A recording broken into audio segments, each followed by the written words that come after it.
It pays to know your doctor, it pays to know your lawyer, and more than ever, to know your local real estate professional. Hi, I'm Glenn Drake with Drake Realty with 7 offices in Metro Atlanta, including 2 right here in Cobb County. I'm the proud leader of over 700 agents here in Georgia. Drake Realty makes the home buying process seamless from contract to close. Our agents are a little different. They're not pushing for the quick sale and close. They're pushing for the best price and terms for their clients. In other words, Drake Realty fights for you. And right now, with the lowest interest rates that we've seen in 30 years, now's the time to buy that dream home, vacation home, upgrade, downsize, or new home your family deserves.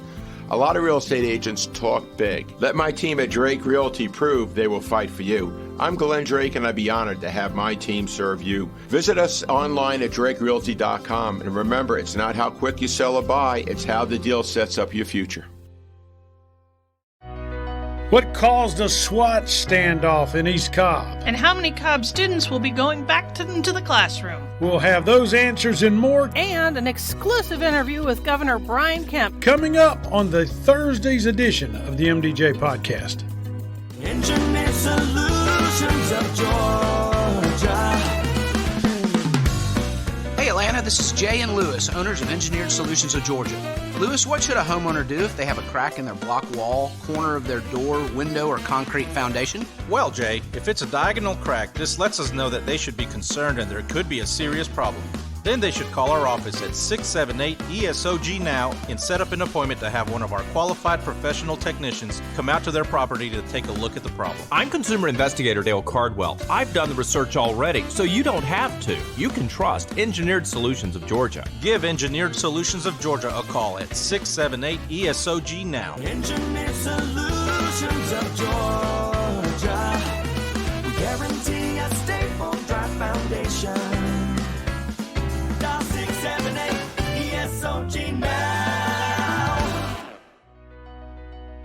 And welcome once again to the MDJ Podcast. I'm back. I'm Darren Sutherland. I'm Amy Cargus. Thanks for joining us. It's September 24, 2020.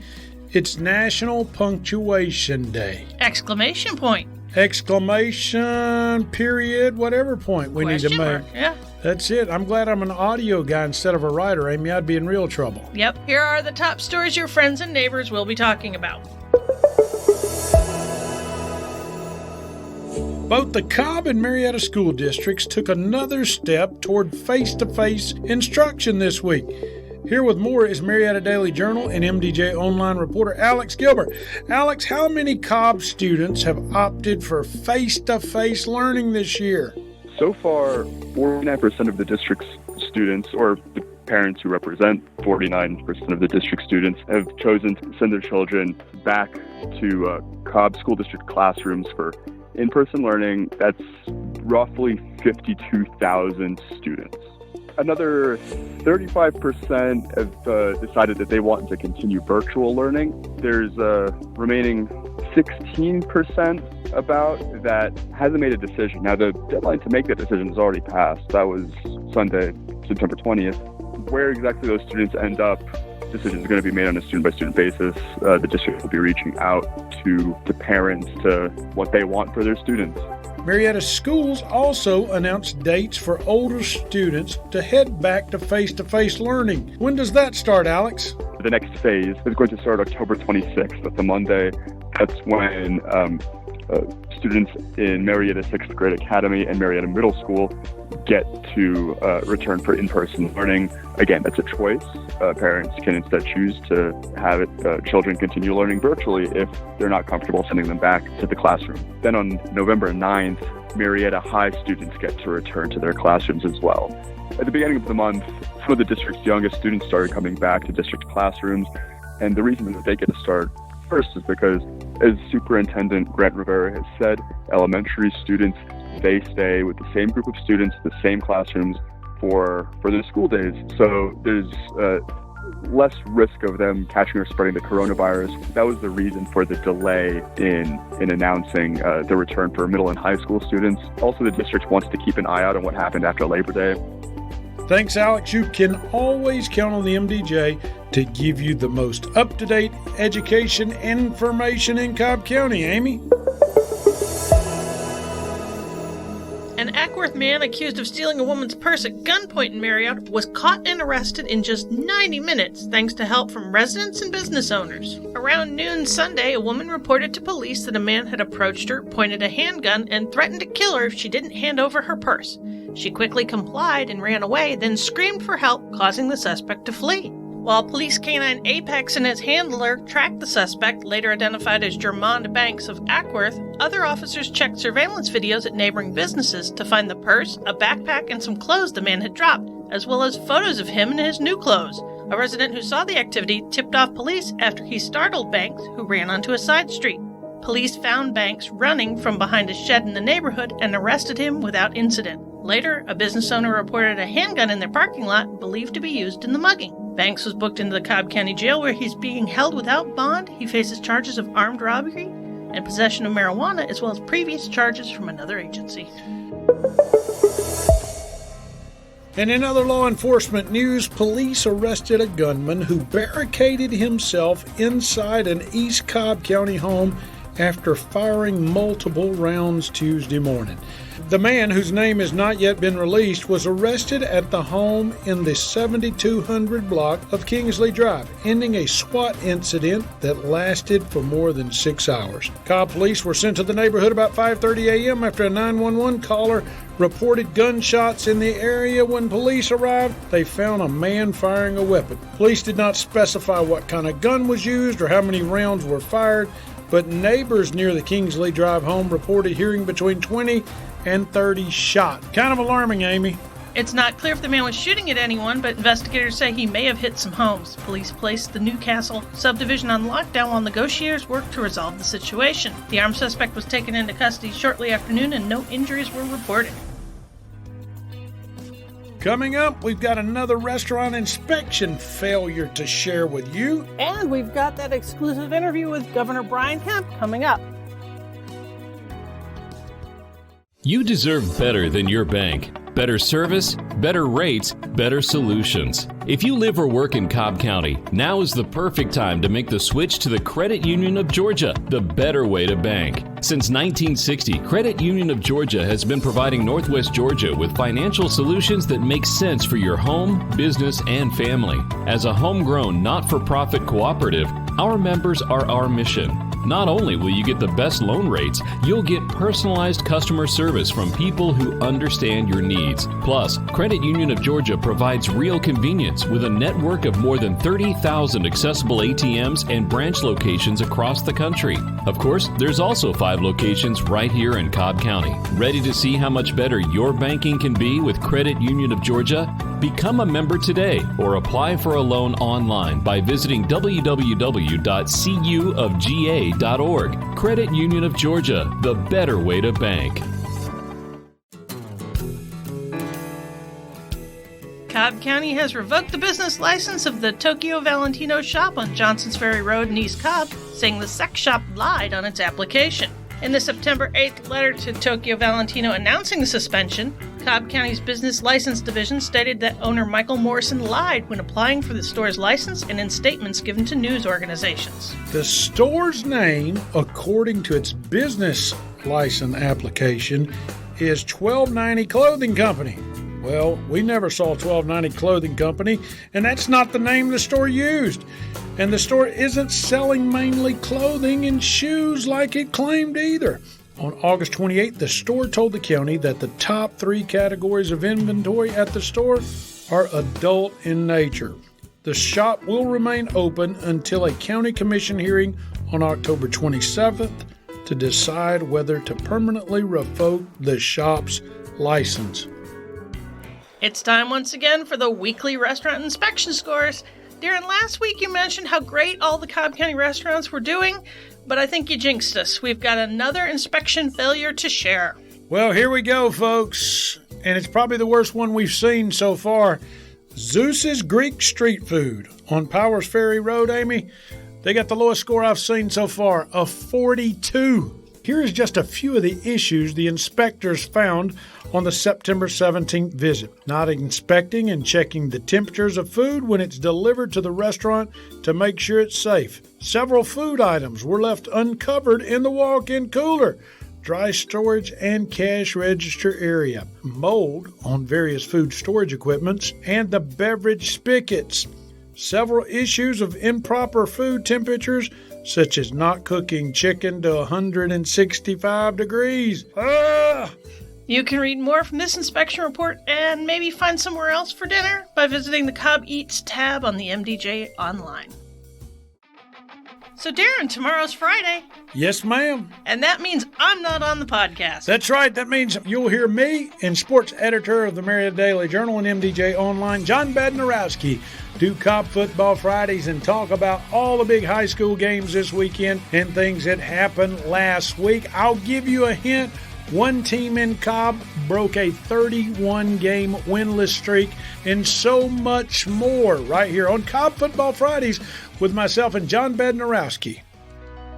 In today's Spotlight, Marietta Daily Journal and MDJ Online reporter Ryan Kolakowski has an exclusive interview with Governor Brian Kemp. Here's that interview. As we've been talking about COVID, after peaking in July, the number of new coronavirus cases in Georgia have declined. Do you expect that trend to continue, and are you concerned at all as we enter into the fall, cooler weather? What are experts telling you? Well, I would tell you that for me personally, I'm concerned every day when we're in the middle of a pandemic. It doesn't matter what situation we're in, because there's just always something that we're dealing with to try to work through. And, every day literally has been different. I will tell you, I feel, and I've talked to Dr. Toomey about this as well. I feel really good about where we are. And I think it's important to know, regardless of what reports you're seeing or whatever, just the things that I'm following and the things that her and I talk about. Obviously, our hospital bed capacity, and I know y'all know that firsthand here with the great facility you've had, and they've been great partners in the pandemic, but we've had great collaboration with all our hospitals all over the state to really tackle and not have a bed space issue due to COVID, and we haven't. It's definitely gotten tight at times. The state's put a lot of resources into helping with augmenting staffing and additional facilities, and we still have those capabilities that are out there, and they'll be out there in the future, whether we have another spike of COVID or COVID and flu hitting. But I'm very optimistic, and one of the reasons I am, and we're still not where I'd like us to be, but we're moving in that direction, and it's going really good. But I think you have to keep in perspective right now, as we've been driving the case numbers down, we've also done a lot of big things that really people, other than focusing on them the first week or two that these happen, have now really not talking so much about it. And that's opening a lot of K through 12 schools. I mean, a lot of them are hybrid Zoom models, but there's also a lot of kids. You think about our private schools, like, they're all back. Most of them are going in person. A lot of our public schools are as well. You have more systems, like our oldest daughter, Jarrett. She started this week student teaching in Gwinnett because they now have kids that they're sending back, and they were all virtual. So you have that dynamic. You also have the dynamic of our technical college system and the university system going back. And, everybody knows what happened in Athens, but, from what I'm hearing, they're getting over the hump. We have 2 girls there, so I'm constantly asking them, what's really happening on the ground. And they're like, people are behaving. They're finally realizing they can't go wild like they did. They had a great rush. Everybody played by the rules. And then after rush was over, they all went out and celebrated. And a lot of the sorority fraternity community got infected, and then other people have been partying. And so I think they're over the hump. And the same thing happened in Milledgeville at Georgia College, and, happened at Kennesaw State and some other places. And I think we're getting on the backside of that. So the rates that we've seen to be having to deal with that too, like if you take that out of the equation with our young people, I mean, our rate it'd be really in a good spot. So I'm very optimistic. We talked on our call this morning about the flu season, and, we're expecting the worst, but really hoping for the best, because we've seen in other parts of the world, as they've experienced winter during our summer, there's so many people wearing masks, socially distancing, washing their hands constantly, that the flu seasons have been not very severe at all. And hopefully that pattern will, trend the same way here, but we're not banking on that. We're banking on a normal to moderately severe flu season, just so we're preparing for what ifs on the conservative side of hospital bed capacity and making sure that we can take care of people. So, that's what we're seeing right now. Your current executive order extends the public health state of emergency into October. What can we expect when that expires, and do you anticipate any further extensions? Well, I would just tell you, I wouldn't expect that to be expiring anytime soon. I mean, until we get a vaccine and start getting, some sort of herd immunity, or the infection rate gets so low that we're not concerned with that. The public health state of emergency comes with a great deal of power, and I've taken that very seriously, and the speaker and the lieutenant governor and the legislators know that. I've used those powers sparingly, and they're really directed mostly with public health, and it gives Dr. Toomey and our administration a lot of tools to do things very quickly and to do things that, quite honestly, we just need, like different exemptions for licensing on healthcare professionals that can't go sit for a test because the test's not being offered, but they have the schooling, and probationary licensing, and allowing the, composite medical board or the nursing board or whoever to do things like that. So along with testing, contact tracing, kind of the expense side of things, I mean, there's a lot of really good reasons to keep the public health state of emergency into the near future. So I wouldn't want to predict like when that's going to end. It's been very helpful to us. What metrics are you and other experts using for guidance as you navigate through this pandemic? Well, I think the metrics we use, I spoke about hospital bed capacity. That's probably the one number I watch as close as anything. Obviously, our percent positivity or percent positive rate, the percent positives of the number of tests that we're having on a given day. Obviously, we're watching the mortality rate very closely. Thankfully, that's gone down like 47% since our peak back in July. So it's moving in the right direction. I think we're right at 2% now on that. But that's really the main thing that we're looking at, is not necessarily number of new cases, because that depends on how many tests you're giving a day, but that percent positive. And if you look back this week, we had days where we had a percent positive of 5.6 one day, and then it was in the teens the next 2 days. And I was like, this does not make any sense, because this is not even close to being normal. Because for weeks it had been slowly dropping, and it had gotten down where it would, be 9% one day, be 7.5% the next day, and then it would be 8.5%, and then it might be, down to 5 or 6 one day. But we had a new lab that came on board, and they had a lot of old cases that they had built up, and they dumped them in the system all at one time. So that skewed the numbers. And I think we saw yesterday, and I haven't had a chance to look at the numbers today, but yesterday it was back to more of a normal kind of, I think it was like 7.4 or 8-point-something%. So it's good to be below 10. Ideally, we'd like to be closer to 5, but I think making the progress we've made while opening schools and continuing to reopen our economy has been, I will take it all day long, especially with our hospitalizations. I mean, we're down 56% since our peak in into July on hospitalizations. Mm-hmm. In the event of a second wave of the virus, what would have to happen for you to implement new restrictions or even shut down the economy again? Well, that is not an option that I'm likely to take. I mean, I never say never to anything, because who knows what's coming. We tried that the first time. I don't think it helped us a whole lot, quite honestly, when you look at a lot of the data. I mean, a lot of countries and cities and states have done a lot of different things. But I think you can't really go back and second guess yourself, because we just know so much more now and we really had 2 waves, right? We had the first one, and then we had the one after July 4th.